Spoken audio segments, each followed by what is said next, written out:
وصفتي لليوم شوربة فريكة بالدجاج. هاي الشوربة كتير طيبة ومفيدة ومناسبة للشتاء. اليوم رح حضرها بمرقة الدجاج مشان تطلع كتير طيبة. خلونا نشوف الطريقة سوا. أول شي الدجاج، أي نوع دجاج متوفر عندكم، فخاد أو صدورة، بس يفضل إنه يكون فيه عظم لحتى يعطي دسامة للمرقة تطلع الفريكة عنا طيبة. هلأ بدي قليهم مع بصلة وشوية بهارات صحيحة، ورق غار وهيل وفلفل أسود، ما منكتر لأنه الفريكة ما بدها بهارات، وطبعا ملح حسب الرغبة.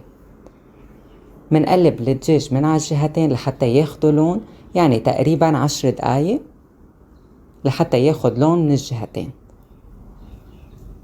وبس ياخد لون من الجهتين منضيف المي، بس منكتر مي لأنه الفريكة لتستوي بدها مي كتير.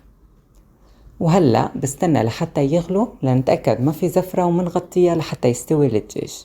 تقريبا بده ساعة لحتى يستوي بهذا الشكل اللي انتو شايفينه. هلأ منشيله، منجيب طنجرة منحط فيها ملعقة زبدة، فيكن تستبدلوها بسمنة أو زيت.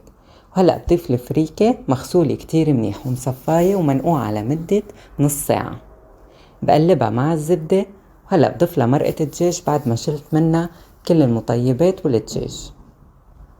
بخليها تغلي لمدة ربع ساعة، بعدين بضيف لها الدجاج بعد ما شلته من العظم. وهلأ بتركن ينطبخوا سوا، تقريبا بدها من ساعة لساعة وربع. مثل ما شايفين لونها كتير حلو وشكلها بشهي. إذا بتحبوا المرقة أكتر فيكن تضيفوا مي. هلأ رح أسكبها بصحن التقديم، ورح زينها بالخبز المقلي بالنص، ورح حط على الوجه شوية دجاج، أنا تركتهم شوي على جنب مشان زين فيهم، ورشة فلفل أسود. بتمنى تعجبكن، وألف صحة وعافية.